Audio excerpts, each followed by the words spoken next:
दोस्तों नमस्कार, मैं Sunil Kumar Yadav everything is possible with Sunil से आप सभी देखने वालों का अभिवादन करता हूं। दोस्तों, आज मैं एक बहुत ही सामरिक और अंतर्राष्ट्रीय महत्व के ऑपरेशन मेघदूत के बारे में बता रहा हूं। ये ऑपरेशन मेघदूत क्या है, इसके बारे में जानने से पहले मैं आपको उस स्थिति के बारे में बताता हूं। ये ऑपरेशन मेघदूत क्यों चलाया गया, ऑपरेशन मेघदूत क्या था। जैसा आप सभी जानते हैं कि हमारा देश 1947 में विभाजित हुआ और भारत और पाकिस्तान के रूप में दो नए देश बने।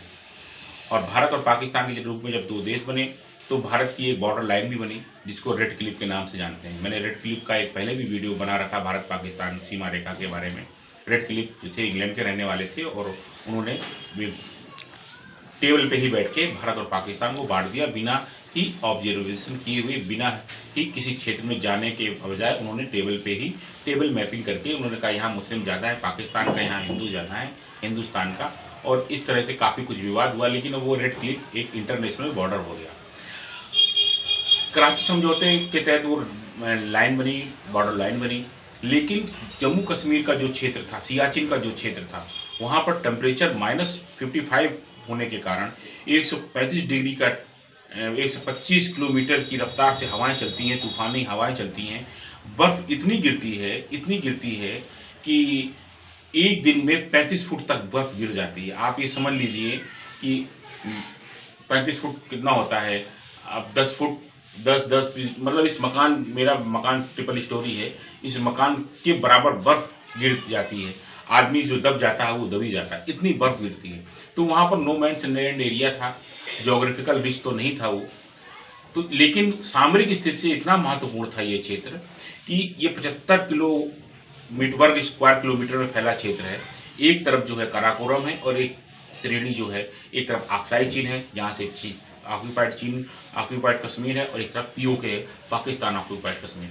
अगर सियाचिन पर हमारा कब्जा नहीं होता तो पाकिस्तान और चाइना आपस में मिल जाते, लेकिन वो जो ट्रायंगल है सियाचिन का, उसकी वजह से वो मिल नहीं पाते। इधर क्या हुआ कि पाकिस्तान ने बड़ी कूटनीतिक तहत राजनीति के तहत उस क्षेत्र को अपना दिखाना शुरू कर दिया यूरोपीय देशों में। और यूरोपीय देशों के पर्वतारोही स्केटिंग वालों को ये कहने लगा कि आप आइए, आप वहाँ पर स्केटिंग कीजिए, पर्वतारोही कीजिए।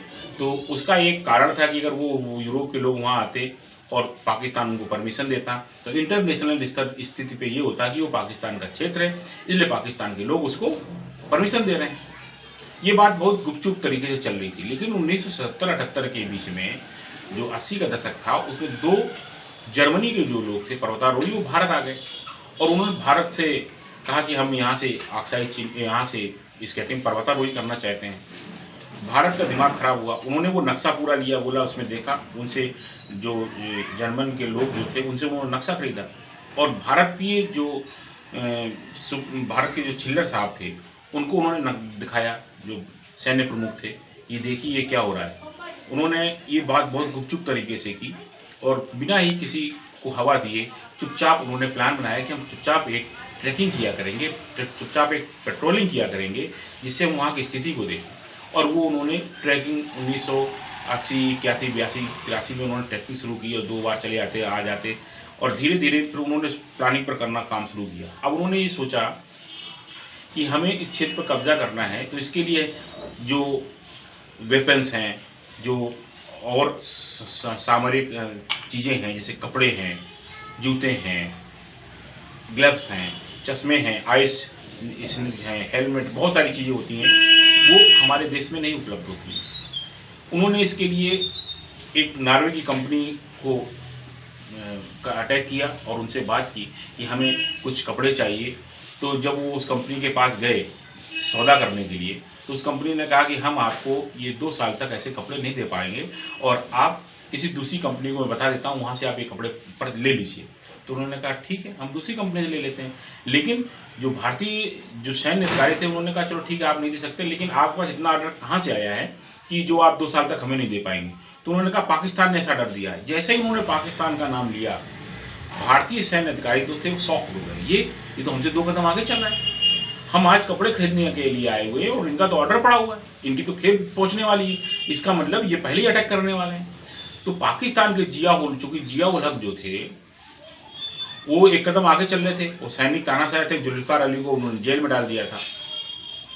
अब हुआ क्या कि उन्होंने जो ट्रैक सामान जो खरीदा तो दूसरी कंपनी को दे दिया, वो वापस आए और पाकिस्तान ने ये ट्रैक सोच रखा था कि मई में जैसे ही बर्फबारी खत्म होगी, गर्मी प्रारंभ होगी, हम मई में सियाचिन पर कब्जा कर लेंगे।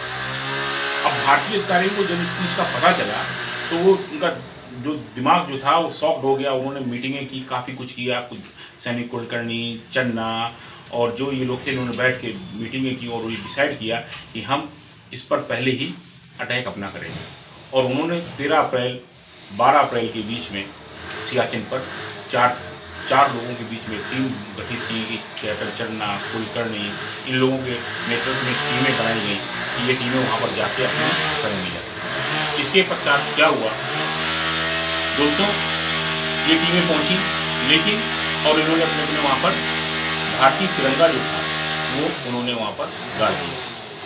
पाकिस्तान को जब पता चला तो पाकिस्तान ने उन पर अटैक करने की सोची। यहाँ पर बेस कैंप जो बना था, इस बेस कैंप में चंचल सिंह का नाम का एक सिपाही था जो 6-6 घंटे की ड्यूटी रहती थी सभी की। पाकिस्तान ने वही हमेशा की तरह चोरी छिपे रात सुबह 4 बजे फायर खोल दिया। इस फायर खोलने के बाद जो चंचल सिंह जो थे उनके हेड पर अटैक गोली लगी और उनकी डेथ हो गई। जैसे ही गोली शुरू हुई तो भारतीय सैनिकों ने तुरंत पोजीशन ले ली और जो उनकी फौज आई थी 30 सिपाहियों की, 26 सिपाहियों की, उनको उन्होंने वहीं पर शूट आउट कर दिया। ये भारतीय सैनिक जो थे वो आम कपड़ों में ही गए हुए थे और उनको जो वहाँ से सप्लाई हो चुकी थी, भारतीय सैनिकों ने क्या किया, उनकी बॉडियाँ ली, बॉडियों के कपड़े उतारे और खुद पहने और उनकी बॉडियों को ससम्मान वहीं पर मुस्लिम रीति रिवाज के तहत भारतीय सैनिकों ने उनको वहाँ पर दफना दिया और उन कपड़ों को लेकर वो खुद आगे ड्यूटी करने लगे, ऊपर आ गए, अपनी पोस्ट पर ऊपर आ गए। पाकिस्तान इतना ओवर कॉन्फिडेंस था कि उनके जो सैनिक, उन्होंने सोचा कि हमारा तो पोस्ट पर कब्जा हो गया, तो उनके हेलीकॉप्टर आए, उन्होंने अपने सैनिकों को समझ के रसद वसद सब डाल दिए। इसके बाद कई अटैक किए। अब जो कि भारतीय जो सैनिक गए थे इनको ये हिदायत दी गई थी कि आप कोई भी रेडियो ट्रांसमीटर पे बात ना करें, लेकिन चूंकि एक सैनिक की वहाँ पर डेथ हो गई थी सर्दी के कारण, क्योंकि इतनी भयंकर सर्दी थी, इतना माइनस टेम्परेचर था कि उसके फेफड़ों में पानी भर जाता था।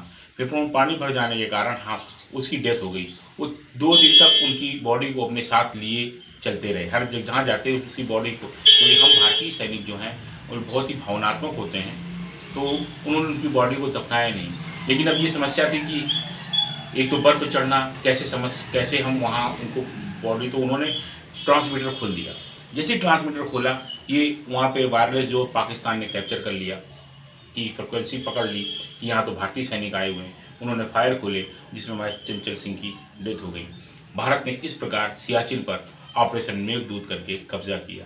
कुछ दिनों के बाद पाकिस्तान ने सर्दियों में एक बार फिर एक पोस्ट पर कब्जा कर लिया और उस पोस्ट जो ऑपरेशन हमने मेघदूत चलाया, पाकिस्तान सियाचिन पर कब्जा करने के लिए उसने ऑपरेशन अबाबिल का नाम दिया था कि हम ऑपरेशन मई में अबाबिल चलाएंगे और सियाचिन पर कब्जा करेंगे। लेकिन भारत ने पहले ही ऑपरेशन मेघदूत चलाकर सियाचिन पर कब्जा कर लिया और अबाबिल को धुआं में उड़ा दिया। उसके कुछ दिन बाद पाकिस्तान ने फिर भारत पर अटैक किया और भारत की एक पोस्ट को जो था वो अपने कब्जे में ले लिया और उसका नाम रखा कायदे आजम। ऑपरेशन राजीव चलाकर भारत ने ऑपरेशन राजीव 1987 में चलाया और ऑपरेशन राजीव चलाने के बाद बाना सिंह जो थे हमारे, उन्होंने उस पोस्ट को जीता और उनकी बहादुरी के लिए उनको परमवीर चक्र मिला और उस पोस्ट का नाम भी बाना पोस्ट कर दिया गया। ये था दोस्तों ऑपरेशन मेघदूत। वीडियो अच्छा लगा, जानकारी अच्छी लगी हो, दूसरों को शेयर करें, सब्सक्राइब करें। जय हिंद, वंदे मातरम।